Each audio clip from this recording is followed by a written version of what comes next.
बालाघाट पहुंचे कृषि मंत्री कमल पटेल। इतवारी बाजार में वाहन पार्किंग भूमि पूजन कार्यक्रम में हुए शामिल। मध्य प्रदेश शासन के कृषि मंत्री कमल पटेल का आज बालाघाट आगमन हुआ, जहां भाजपा द्वारा उनका भव्य स्वागत पेशा वर्ग कल्याण आयोग अध्यक्ष गौरीशंकर बिसेन, मध्य प्रदेश शासन के आयुष मंत्री रामकिशोर नानोकावरे, भाजपा जिला अध्यक्ष रमेश भटेरे द्वारा किया गया। कैबिनेट मंत्री कमल पटेल इतवारी बाजार में स्थित स्वर्गीय परसया साव सेवईवार इतवारी बाजार में वाहन पार्किंग भूमि पूजन कार्यक्रम में शामिल हुए। वहां अपने संबोधन में श्री पटेल ने मध्य प्रदेश सरकार के कार्य एवं उपलब्धियों को जनता के सामने रखा। कार्यक्रम के दौरान क्या कहा श्री मंत्री पटेल ने, देखिए यह खबर।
श्याम सोरवानी जी, संतोष आहूजा जी, संतोष जसूजा जी, राजू फोडे जी, यशवंत फोडे जी और भी हमारे सब्जी मंडी परिषद से पूरे हुए साथी जिनका मैं नाम नहीं ले पाया उनके सबसे स्वागत करता हूँ और आप सभी का भी मैं स्वागत कर रहा हूँ।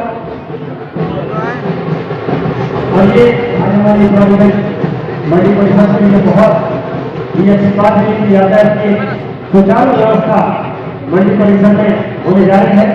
एक बहुत बढ़िया ग्राउंड जो हमारी क्षेत्र में समय के बाजू से खाली था, उसका उपयोग नहीं हो पा रहा था, उसको सदुपयोग करने के लिए हमारे माननीय मुख्य अतिथि गुरु के श्री कमल पटेल जी, आदरणीय श्री गौरीशंकर जी से हमारी नगर पालिका अध्यक्ष महोदय श्रीमती भारती सुरजीत ठाकुर जी, मैं आप सभी को धन्यवाद देता हूं कि इस परिसर को पटेल जी मुख्य अतिथि महोदय का स्वागत करें।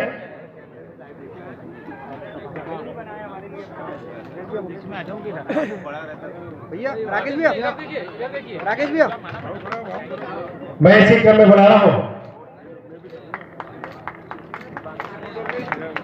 प्रहलाद गंगवानी जी, गप्पू भैया आप आए और आदरणीय गौरीशंकर जी बिसेन अध्यक्ष आज के कार्यक्रम के अध्यक्ष भी हैं, आप उनका स्वागत करें। सुमित चौरे जी, मैं सब्जी मंडी से ही सभी पदाधिकारियों को बुला रहा हूं। सुमित चौरे जी आप भी आए और आदरणीय रामकिशोर जी कावड़े का आप स्वागत करें।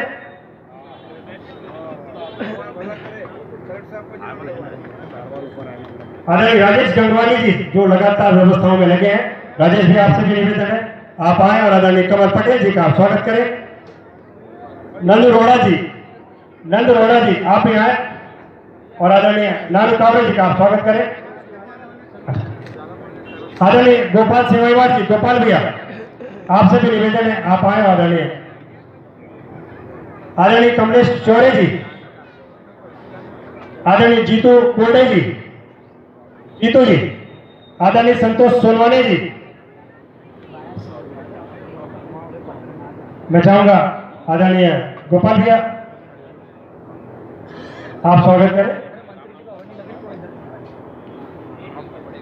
थोड़ा सा मैं चाहूंगा कि पहुंचे गुड्डू साहब सेवईवार जी, गुड्डू की हमारे पदाधिकारियों की मैं नगर अध्यक्ष सुरजीत सिंह ठाकुर जी से चाहूंगा प्लीज आए आप कमल पटेल जी का आप स्वागत करें।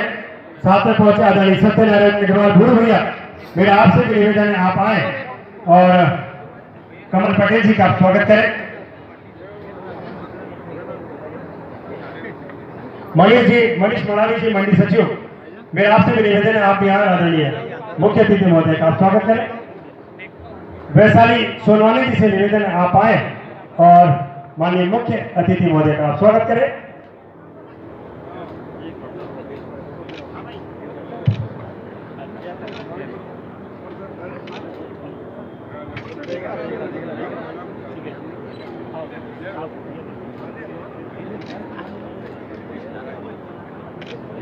और देखो बयाना था केंद्रीय कृषि मंत्री मानव नरेंद्र तोमर जी को, और इसलिए ये सरकार, ये अधिकारी कर्मचारी, मैंने कहा मुख्यमंत्री जी से, चीफ सेक्रेटरी से लेकर सचिव तक 60,000 करोड़ तनख्वाह लेते हैं। इनका काम क्या है? केंद्र प्रदेश सरकार की जितनी योजना है उसका क्रियान्वयन करना, और क्रियान्वयन करते समय पात्र हितग्राही एक भी नहीं छूटना चाहिए। और इसलिए ये अभियान चल के पूरा हुआ, और इससे सत्ता परिवर्तन से व्यवस्था प्रशासन की भी इमेज बनी, जनता में विश्वास बना, नहीं तो विश्वास ही उठ गया, सरकार की भी छवि बनी, और उसके आधार पे हमको जाना ही नहीं पड़ा गांव में चुनाव के अंदर हमारे उम्मीदवार एक तरफा 100% जीत गए। तो इस प्रकार के कार्य योजना मध्य प्रदेश की सरकार मुख्यमंत्री शिवराज जी के नेतृत्व में, मोदी जी के आशीर्वाद से कर रहे हैं। जहां तक विकास की बात है तो हमारे गौरी भाव ने सब बता ही दिया आपको। जो 29 करोड़ की बात कहेगी, जो आपका 80 करोड़ की जो कृषि महाविद्यालय आपने बनाया है ऐतिहासिक, मैं पिछली बार आज देख के गया था, मैंने भी सोचा कि मेरे यहाँ भी ऐसी महाविद्यालय बनना चाहिए, लेकिन ये तो पूरा हो जाए, और इसलिए 29 करोड़ रुपए जो रह गए हैं उसकी मैं आज घोषणा कर रहा हूँ कि जल्दी से जल्दी मैं 29 करोड़ रुपए भाव भिजवा दूंगा, ताकि वो कार्य पूरा हो जाए। इसी महीने भिजवा, अरे भिजवा हाँ बनवा दिया ना, आपने पिछली बार बोल के गया था, लेकिन जल्दी से जल्दी भिजवाऊंगा ताकि वो महाविद्यालय पूर्ण हो जाए, और उसके बाद में फिर उसकी शुरुआत हरदा में करेंगे, फिर आपको आगे उसके भूमि पूजन कराऊंगा। हाँ बिल्कुल, बधाई। इसी के साथ जो जिसके कारण हम स्वस्थ अनाज सब्जियां पैदा नहीं कर रहे, बल्कि जहर, और वो किसी को खिला रहे हैं? हम खुद खा रहे हैं, अपने बच्चों को खिला रहे हैं, अपने सबसे प्रिय रिश्तेदार मित्र आते हैं उनको खिला रहे हैं। और इसलिए पंजाब ने हरित क्रांति में सबसे अधिक पेस्टिसाइड का, रासायनिक खाद का उपयोग करके उत्पादन तो खूब बढ़ा लिया है, लेकिन पूरी जमीन खराब कर ली, मिट्टी जहरीली हो गई। भटिंडा से कैंसर ट्रेन चलती है, पूरे कैंसर के पेशेंट हो गए। और मुझे तो अभी बताया गया कि ये खेत है जहां पर सरकार ने चारों तरफ से जाली लगा दी, बाउंड्री, अगर उस खेत में से जो निकलता है उसको भी कैंसर हो जाता है, बीमार हो जाता है। इतनी ज्यादा जहरीला वातावरण हो गया है। और इसलिए अपने देश को बचाना है, अपने भविष्य को, बच्चों को, पर्यावरण को, मिट्टी को, खेती को और जीवन बचाना है, तो हमें गौवंश आधारित खेती करना होगी। और उसके लिए गोबर से खाद, गौमूत्र से दवाइयाँ और वनस्पति से, और उसके लिए सफल प्रयोग हमारे देश में हुए हैं। प्रधानमंत्री जी ने, गुजरात के राज्यपाल आचार्य देवव्रत जी ने खुद ने किया है, उसको हमको सबको मिलकर करना है। तो आज के दिन हम एक संकल्प लें, भले ही पाव एकड़ में, आधा एकड़ में, या घर में अपने माता बहनें बगीचा रहता, घर के लिए सब्जियां कम से कम अपने प्राकृतिक खेती से करें, और एक गाय जरूर पालें। एक गाय से हम कर सकते हैं 1 हेक्टेयर तक की खेती, और वो संकल्प लेकर हमने शुरू किया। तो आने वाले 4, 5, 7 साल के अंदर मध्य प्रदेश को हम पूरा प्राकृतिक और जैविक बना देंगे, तो जीवन बचाने में काम आएगा, भविष्य बचेगा। मंत्री मध्य प्रदेश हमारे लाडले नेता गौरी शंकर बिसेन जी का। और मैं आपको एक चीज और बता देता हूँ भाऊ, आपके जैसा नेता हर जिले को मिले, हर प्रदेश को मिले, क्योंकि ये मैंने नहीं कहा था कि आप मेरे पापा जी का नाम, मेरे पिताजी का नाम इस मंडी में रखो करके, पर वो ये आपकी एक सोच थी, आपकी एक समझ थी कि आपने वो दिया। आपका बहुत बहुत आभार। आप जो सब हमारे इस कार्यक्रम में आए, सब्जी मंडी के कार्यक्रम में, मैं